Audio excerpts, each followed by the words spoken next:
Halo teman-teman, pernahkah kalian mendengar nama Al-Ghazali? Mungkin sebagian dari kita sudah familiar dengan nama besar ini.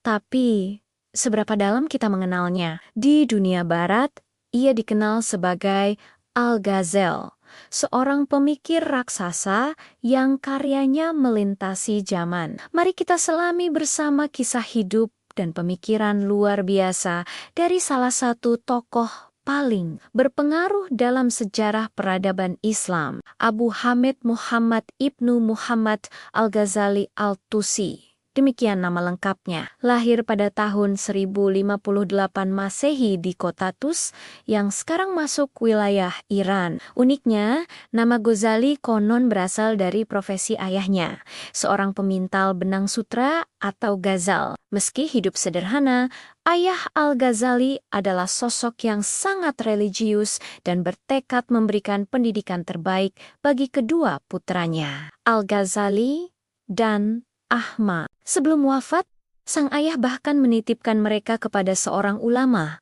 agar pendidikan mereka terus terjamin. Dedikasi terhadap ilmu sejak kecil inilah yang menjadi fondasi bagi karier intelektualnya yang gemilang. Al-Ghazali hidup di era kejayaan dinasti Seljuk, sebuah kekuatan besar yang memerintah wilayah Timur Tengah. Di bawah naungan para penguasa seperti Alp Arslan, sang penakluk dalam pertempuran Manzikert, dan Malik Shah, Al-Ghazali meniti kariernya hingga ke puncak. Pendidikan awalnya dimulai di kota kelahirannya, Tus, lalu berlanjut ke Jurjan dan puncaknya di Nishapur. Disinilah ia berguru kepada salah satu ulama terbesar saat itu, Imam Al-Haramain Al-Juwaini, seorang ahli teologi dan hukum Islam terkemuka. Bakatnya yang luar biasa segera terlihat. Karier Al-Ghazali meroket ketika ia diangkat menjadi kepala madrasah paling bergengsi saat itu, Nizamiyah, di Baghdad oleh Perdana Menteri Nizam Al-Malk. Bisa dibayangkan, di usia muda, ia sudah menjadi rektor di universitas terbaik dunia pada masanya. Pengaruhnya dalam membentuk pemikiran Islam pun menjadi sangat besar. Namun, sebuah krisis spiritual melandanya. Di puncak karier pada usia 37 tahun, ia meninggalkan semua kemewahan dan jabatan untuk mencari kebenaran sejati. Perjalanan inilah yang membawanya mendalami dunia tasawuf, sebuah jalan spiritual yang pada akhirnya mendefinisikan warisan terbesarnya. Lalu, apa saja kontribusi Al-Ghazali yang membuatnya begitu istimewa? Pemikirannya merentang luas dari teologi, filsafat, hingga tasawuf. Mari kita bedah satu persatu. Dalam bidang teologi, karyanya yang paling monumental adalah Ihya Ulum Al-Din atau Kebangkitan Ilmu-Ilmu Agama.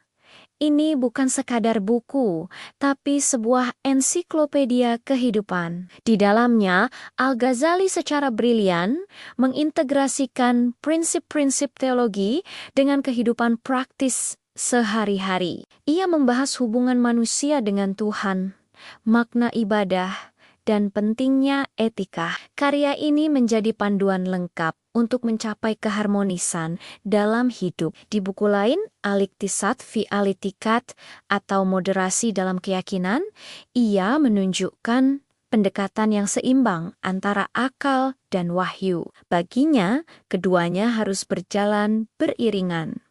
Sekarang kita masuk ke ranah filsafat. Di sini, Al-Ghazali dikenal dengan karyanya yang sangat kritis, Tahafut al-Falasifah, atau keruntuhan para filosof. Dalam buku ini, ia dengan berani mengkritik pemikiran para filsuf muslim seperti Al-Farabi dan Ibnu Sina yang menurutnya terlalu terpengaruh filsafat Yunani. Ia menolak beberapa gagasan mereka yang dianggap bertentangan dengan akidah Islam. Misalnya, soal keabadian alam semesta. Kritikannya ini bukan untuk menghancurkan filsafat, tetapi untuk membangun pendekatan kritis yang berlandaskan wahyu dan akal. Ini menjadi dasar penting bagi perkembangan teologi Asyariah. Dan tentu saja, Tasawuf, inilah ranah di mana Al-Ghazali menemukan kedamaian batinnya. Kontribusi terbesarnya adalah menyatukan tasawuf dengan syariat Islam. Ia menekankan bahwa spiritualitas sejati tidak bisa dilepaskan dari ketaatan pada hukum agama. Dalam Ihya Ulum Al-Din, ia menjelaskan bahwa tasawuf adalah jalan untuk menyucikan hati dan meraih kebahagiaan hakiki dengan mendekatkan diri kepada Tuhan. Di karya lainnya yang indah, Mishkat Al-Anwar atau ceruk-ceruk cahaya. Ia menggunakan metafora cahaya untuk menggambarkan hubungan antara manusia dan Tuhan.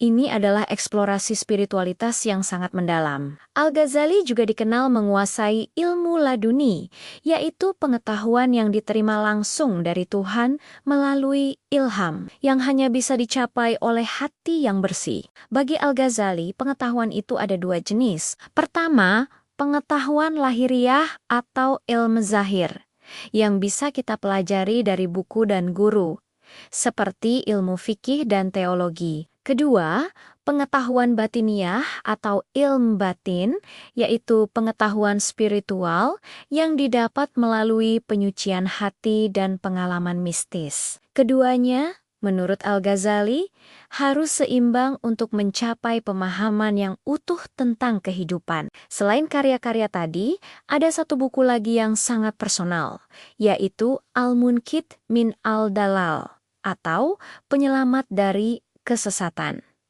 Ini adalah autobiografi spiritualnya. Di sini, ia menceritakan perjalanan intelektualnya yang penuh gejolak. Dari keraguan dalam teologi, penjelajahannya dalam filsafat, hingga akhirnya menemukan ketenangan dalam tasawuf. Buku ini adalah cerminan jujur tentang pencarian keyakinan melalui pengalaman langsung dengan Tuhan. Pengaruh pemikiran Al-Ghazali sungguh luar biasa. Di dunia Islam, ia dijuluki Hujatul Islam atau argumen Islam karena berhasil mempertahankan ajaran Islam dari berbagai kritik. Ia menghidupkan kembali tradisi keilmuan Islam dengan menyatukan rasionalitas dan spiritualitas. Pengaruhnya bahkan sampai ke Eropa. Pada abad ke-12, karya-karyanya diterjemahkan ke bahasa Latin, Tahafut al-Filasifa, bahkan disebut-sebut memengaruhi pemikiran filsuf Kristen terkemuka seperti Thomas Aquinas. Lalu, apa relevansinya untuk kita di zaman modern ini? Sangat relevan. Ajarannya tentang keseimbangan antara akal dan spiritualitas bisa menjadi panduan etika dalam mengembangkan teknologi seperti kecerdasan buatan. Pendekatan pendidikannya yang holistik, yang menggabungkan ilmu agama dan ilmu duniawi, sangat sejalan dengan kebutuhan pendidikan modern yang menuntut kita untuk berpikir multidisiplin. Al-Ghazali bukan hanya seorang teolog, tapi seorang pemikir multidimensi.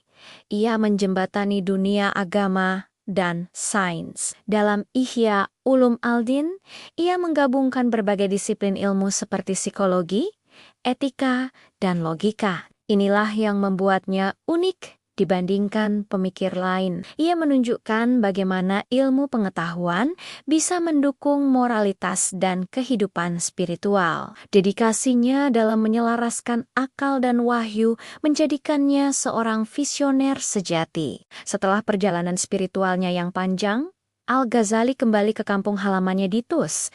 Ia menghabiskan sisa hidupnya untuk mengajar, menulis, dan membimbing para muridnya. Ia wafat pada tahun 1111 Masehi, meninggalkan warisan intelektual yang tak ternilai. Al-Ghazali adalah bukti nyata dari kekayaan tradisi intelektual Islam yang mampu menyatukan akal dan hati, rasionalitas dan spiritualitas dalam sebuah harmoni yang indah. Semoga kisah Al-Ghazali ini bisa menjadi inspirasi bagi kita semua untuk terus belajar, berpikir kritis, dan yang terpenting, tidak pernah berhenti mencari kebenaran dengan hati yang terbuka. Terima kasih sudah menonton. Jangan lupa untuk suka, bagikan, dan berlangganan saluran ini agar kita bisa terus belajar bersama. Sampai jumpa di video berikutnya.